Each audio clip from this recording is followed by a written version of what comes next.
Thank you so much, Karin. I don't know if Karin mentioned, but she is responsible in a very big way for the success of Taimne Teisipäev, being the person who contacts the schools and kindergartens and making sure that Taimne Teisipäev is on the plates of children all over Estonia. So thank you for everything you do for that.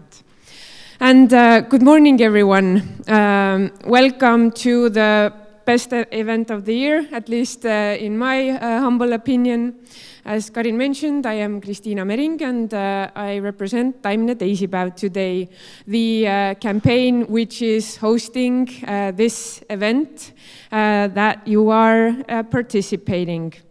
I will be talking about marketing plant-based foods and products, which is a topic which I'm really glad that is developing a lot, because we see more and more plant-based options in retail sector, in restaurants, etc. So the question of how to make sure that the most people buy them, prefer them, don't look away from them is a really important question. So I will introduce Taimne Teisipäev a bit. I will talk a bit about the market situation of plant-based foods. I will talk about the growing trend of flexitarianism. And I will introduce our recommendations for a successful marketing strategy for plant-based foods. I will mainly be focusing on plant-based meat alternatives, but also dairy products, cheese products, etc. And I am not a big fan of not being able to call these products plant-based meat products or plant-based dairy products, so I will be calling them that way because I think that is the clearest way of how to approach these topics. And a bit about myself. As mentioned, I am the founder and strategy manager of Taimne Teisipäev, and I've been a big fan of plant-based food for 16 years already. It's been a big part of my life, and one of the reasons also why Food Innovation Summit was brought to life. And I have my education in sociology, which has been super beneficial in spreading social change and more plant-based food in the best way possible. And Taimne Teisipäev, Veggie Tuesday, Plant-Based Tuesday in English. I started the campaign in 2017. We have mostly 3 different sections of the campaign. One is targeted to private sector, one is targeted to the public sector, and the third approach is consumer awareness. At the moment, around 250 restaurants have joined, which serve tasty, delicious plant-based meals on Tuesday. And a part of the marketing is that they announce it as well, that, okay, today is Veggie Tuesday, our delicious plant-based options are these. If you're up for it, try them. Also, 150 schools and kindergartens have joined, which means that around 30,000 students eat a plant-based lunch every Tuesday. It's a good way to introduce tasty plant-based options and make sure that their diet is balanced and healthy. And from the consumer awareness side, around 22,000 followers follow us on social media, and around 10,000 people have taken our 28-day plant-based challenge. We're not a vegan campaign. We don't invite people to become vegan. We invite everyone to eat more tasty plant-based food. That's what we do. Because it's good stuff and you want to share good stuff. So that's what Taimne Teisipäev is all about. And the aim of the campaign is to reduce excess meat consumption in Estonia. The average Estonian eats around 80 kilograms of meat per year, which is around 2 or 3 times more meat than is recommended by the National Food Health Board. So sorry, it's in Estonian, but here you can see the food pyramid, which is the recommended amount of food a person should eat in a week. And if you can see, meat is at the very top of the pyramid. And when research was done about the question that how do Estonians really eat, is that what we do? Like lots of fresh vegetables, lots of grains, etc. Is that the reality? And sadly, research based on how Estonians really eat is not that colorful and not that healthy as we should expect. This is actually called like a backwards pyramid because at the top you see meat products are way overrepresented in our diet currently. Understandable, meat is very tasty, it's very delicious, it's widespread, it's traditional. We know how to cook it, we know how to eat it, etc. And therefore it happens that it occurs at our dinners, at our lunches, way more than would be healthy. So in 2017, we launched Taimne Teisipäev with the goal of making sure that this excess meat consumption would not continue and we would move towards this type of eating habits, meaning more plant-based and less meat. If you visit the Taimne Teisipäev info stall at the fair area, you can also get an overview about what is the recommended amount of meat per day, per an average person. A hint is that it's around 1 or 2 matchbox sizes. And if we look at the current eating habits, sadly, we are still quite far from it. So a lot of work is to be done, but I know that throughout today as well, you will hear through different presentations how things are getting better. People are becoming more aware of this issue. More companies are offering good, tasty alternatives. The public sector also hopefully will come along to support these changes. And how it goes, we are really enthusiastic in Taimne Teisipäev in working on this issue and making sure that this is just a temporary situation and slowly we will see more colorful greens, etc. here and less of that what happens at the top. So that is what Taimne Teisipäev is all about. So let's talk about marketing. One of the key segments that I would like to talk about is the flexitarian audience. So flexitarianism is a term, I think, like, raise your hand if you've heard it. Yeah, good job. Like in the broader sense, it's sort of vegetarian plus flexible. It's the type of audience that in majority prefers food which is plant-based. But if there is no option, or if a friend comes over with something that is not plant-based, or they want to try something like that basically, then they also eat animal-based products. And the flexitarian audience is definitely a growing trend. And at Taimne Teisipäev, this is also the segment that we work to increase in Estonia. When I mentioned before that we are not the vegan campaign, we do not advocate for veganism, but we do very proudly advocate for flexitarianism, meaning that the majority of what you eat would be plant-based, and from time to time there are other things included as well. Because if we look back at the food pyramid here, if we would arrive at the situation where the majority of Estonian people would be flexitarians and would increase their plant-based food consumption, then we would arrive at a way more healthier diet than where we are at the moment. So making sure that these 80 kilogram per year meat lovers also get some plant-based food in their diet is what we're working for. The flexitarian audience is growing in Estonia and in the Baltics as well, although I must admit, when I look at market research comparing the Baltics and other Western EU countries or US, we're a bit behind, but we're still thriving in that direction. So most probably we will see the flexitarian and meat-reducing segment grow and grow in the coming years.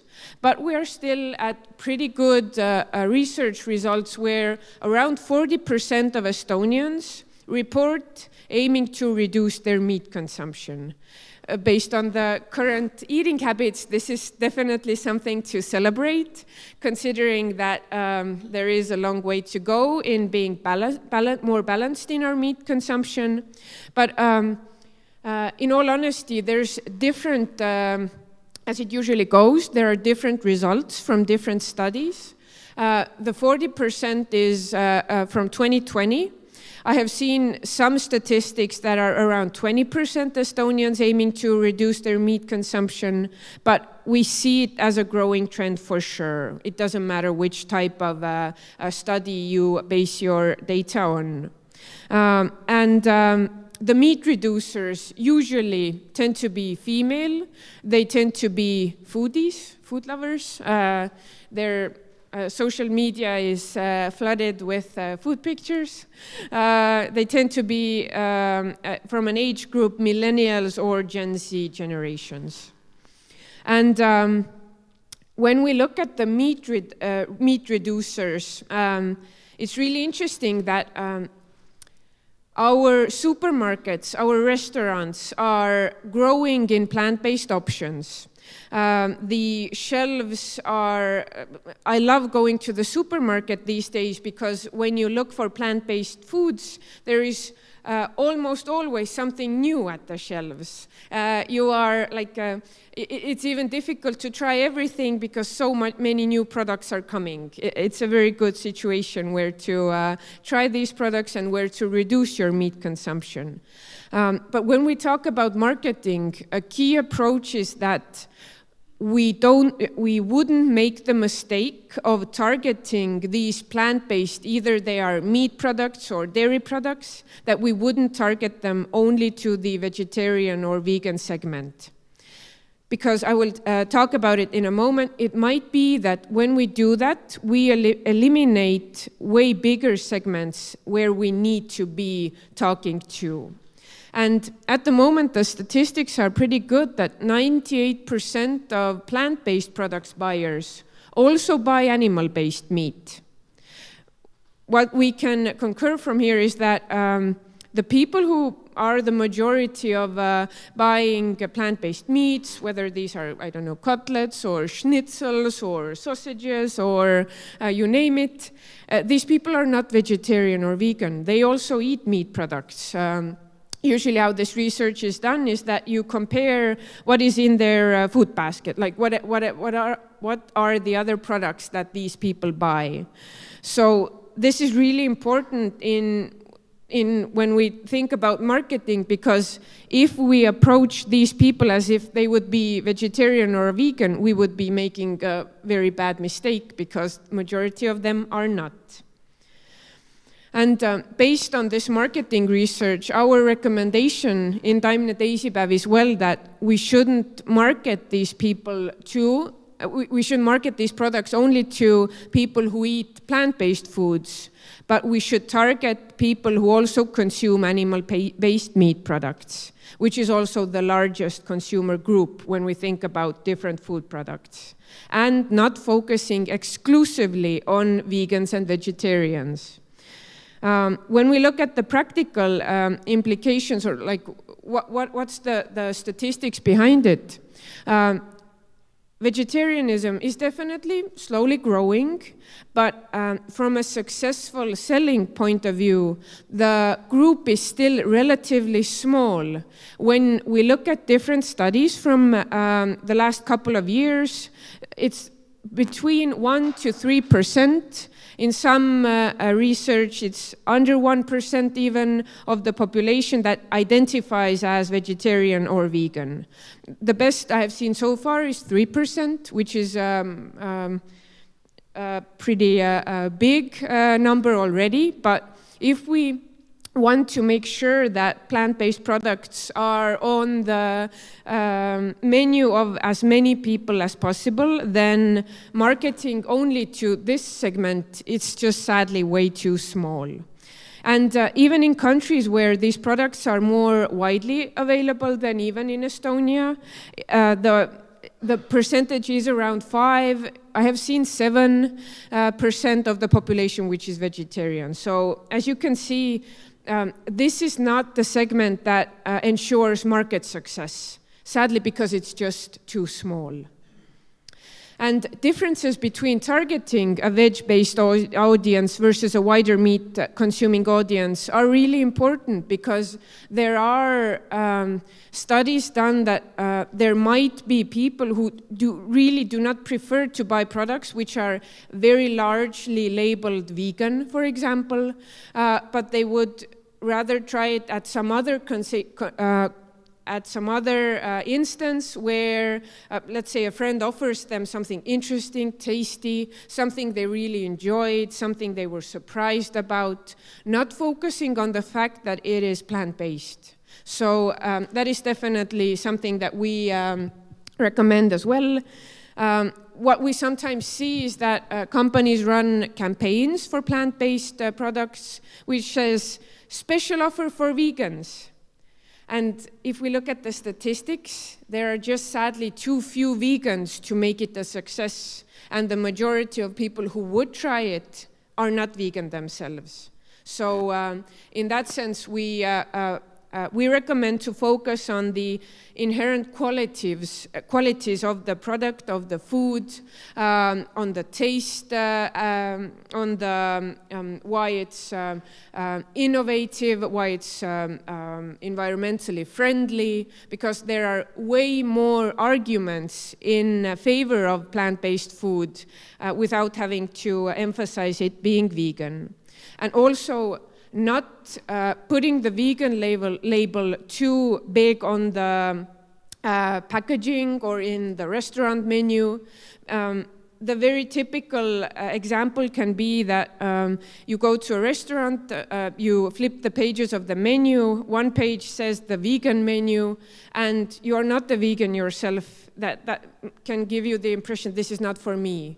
I will put the other page, I will see which is for me. But plant-based food is delicious, it's healthy, it can be healthy at least. It's something worth trying, etc. So we do not recommend creating the approach where some people feel that this is not for me because this is for the plant-based audience.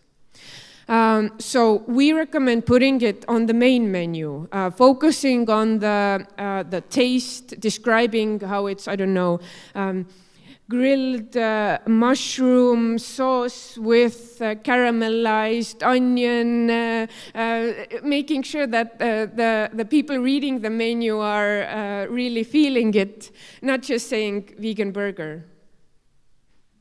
What is vegan? Is it Beyond Meat? Is it beetroot? Is it like, what is vegan burger? I might be a fan of vegan food, but it says nothing even to me. So I'm not even sure if I would order vegan burger because I don't know what it's all about. And when we look at the retail sector, I will show some good examples as well that we are seeing actually in Estonia also, that the typical approach, very often we see that there are different vegan counters where all the plant-based dairy products, meat products, etc. are put together. But if we want to increase the sales, then it's a better idea to make sure that the plant-based meat products are at the meat section, the dairy products are at the dairy section, cheeses are with cheeses, etc. Because a very large segment, if they see the vegan shelf, they might also feel that this is not for me. So why would we want to create that feeling? And so far, as much as results have been presented, if these products are put into the traditional meat or dairy aisles, this also increased the sales because more people see these products, more people buy them, try to test them, become fans. Here are a few examples of how this is done. The examples are based on US.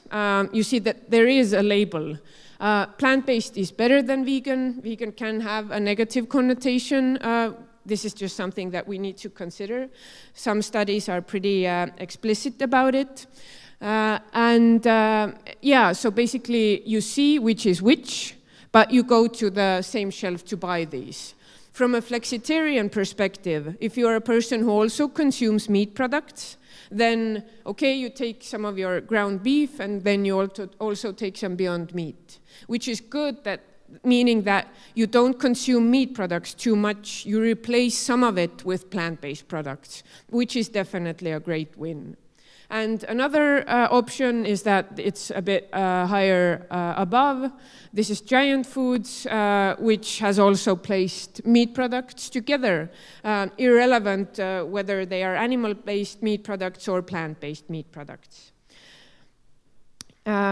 Okay, and if we look at what plant-based foods need for competitive advantage, especially if we think about the Estonian situation where, as I mentioned, we are a meat-loving country, and so the challenge to make sure that Estonians increased plant-based options in their diets is not a modest challenge. But what do we need to consider to make sure that these products are competitive with traditional animal-based products?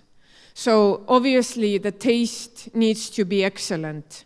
The segment which is willing to eat plant-based foods which are not really super tasty is, I don't know, almost non-existent, as we all logically can understand.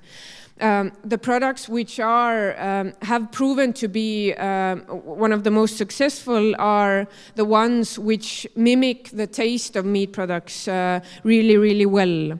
If you think about Beyond Meat, Impossible Burger, many of the foods you can try at the fair area as well.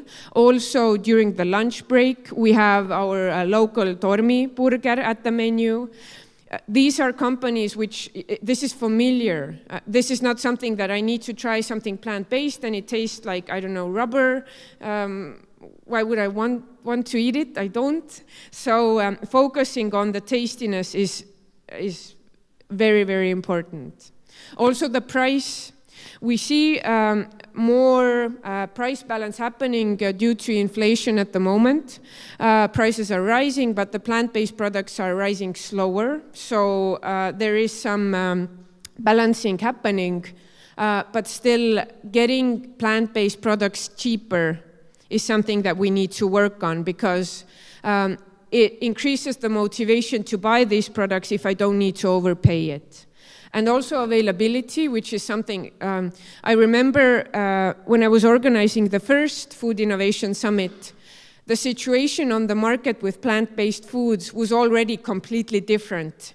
And now when it's basically, you can go to a small shop, you can definitely find some tofu, plant-based food, some plant-based milks, etc. The availability is growing, but the thing is that when you increase consumer awareness, if people who are eating way too much animal-based foods decide, okay, I'm up for it, I want to reduce my meat consumption, yes, let's try these things, they go to their local supermarket and then there's nothing there. Then this is not the situation that encourages behavior change. So making sure that these products are available at supermarkets, at restaurants, is something that we are working on with Taimne Teisipäev. And we see that many companies who will be talking here today are our huge allies in that. So, to wrap it up, the plant-based market is thriving, and this is good news, because meat eaters and flexitarians are embracing plant-based options. Therefore, appealing to the largest consumer segment is the Taimne Teisipäev recommended way to go. And in Estonia, the growing trend of flexitarianism is beginning to grow into full bloom. Let's get ready for it. Let's make sure that we have enough options. Let's make sure that the marketing is not targeted to a too small audience.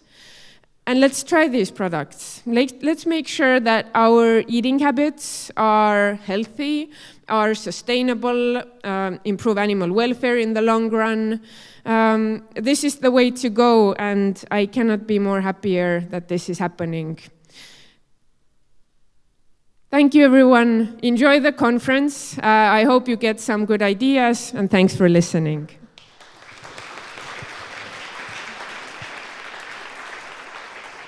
Thank you so much for the insightful presentation. I'm sure if every one of us used this knowledge, the plant-based food would be much more mainstream. So we have some questions for you as well. What do you think is driving the plant-based trend among Estonian consumers? As you mentioned, we are slacking behind a bit, so, but we can still see the trend. So what do you think is the reason? Yeah.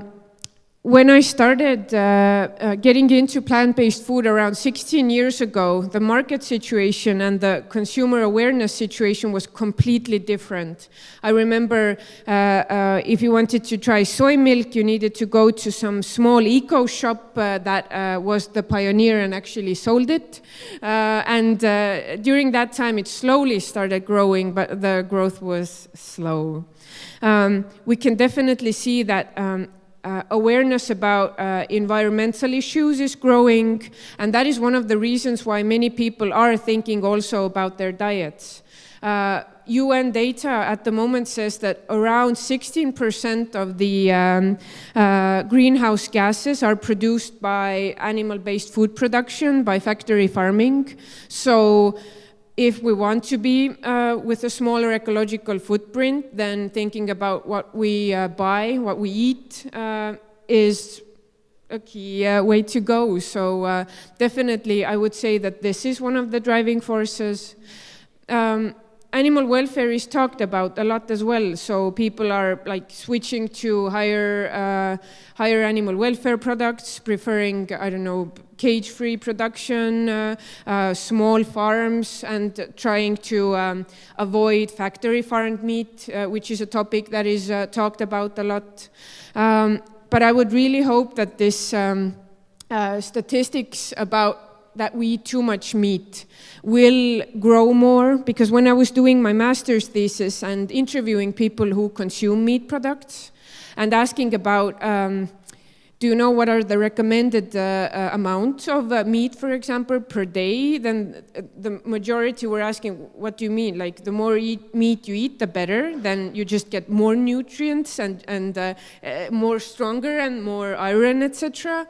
It's not very well known that there can be negative health consequences if you eat excess amounts of meat. So I would like to see more of that, but I think that environment, animal welfare, and health are definitely the three main driving forces of this topic.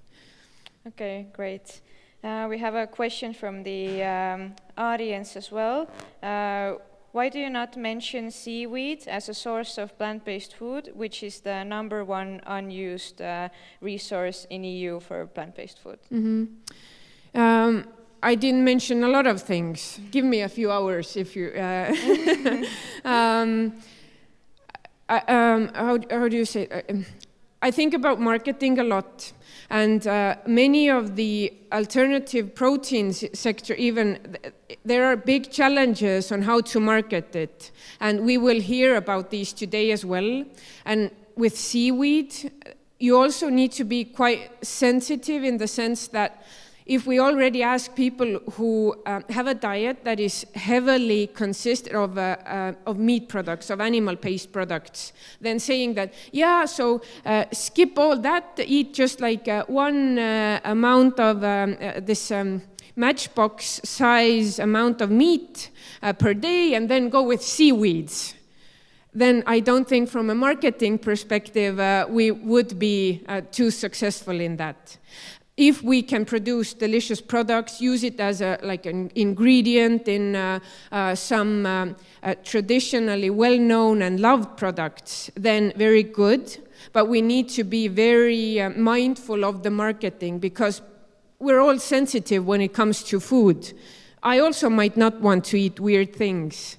So why would I want to market things that might sound weird to people whose diet is not usually consisting of these things? So whether we talk about even some legumes can be weird, we will be talking about mushrooms, etc. So I think that this is just something we need to be sensitive about to make sure that this is successful. Okay, thank you. Okay, thank you for the great answers, and you can now enjoy the rest of the conference. Thank you.